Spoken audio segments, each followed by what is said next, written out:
Inurong ng komite sa Kamara ang implementasyon ng arrest warrant laban kay Pastor Apollo Quiboloy sa Biyernes. Ito ang sinabi ng legal counsel ng pastor na si Attorney Ferdinand Topacio nang patawan ng contempt charges si Quiboloy kahapon ng House Committee on Legislative Franchises sa issue ng kanyang TV network na SMNI.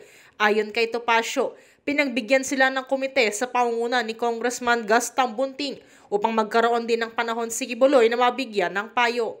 Natin sa komite sa pangunguna ni Parañaque Representative Gus Tambunting at tayo naman po ay napagbigyan ng palugit upang i-implement yung arrest warrant. At actually po nakaschedule naman po talaga akong pumunta ngayon upang pag-usapan din po together with the other members of the legal team yung mga recent developments tungkol po kay Pastor Quiboloy. Samantala, welcome din kay Topacio ang ginawa ng Senado na binigyan din ng isa pang pagkakataon ang pastor nang maglabas na lang ng show cause order ang Senado sa halip na arrest warrant.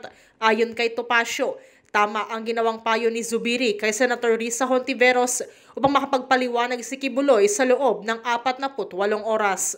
Tama nga po yung sinasabi ni Senate President Zubiri sapagkat ang kanya pong sitas doon ay yung recent case ng Ong versus Senate Blue Ribbon Committee na last year lang po ilabas ng Korte Suprema kung saan po yung abogado ni Ong ay itong inyong abang lingkod.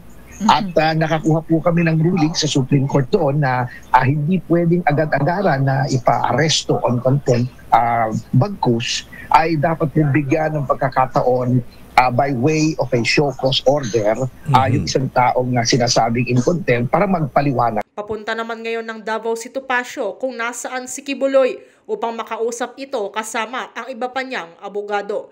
Para sa MBC TV Network News, ito si Nicole Lopez. Sama-sama tayo, Pilipino.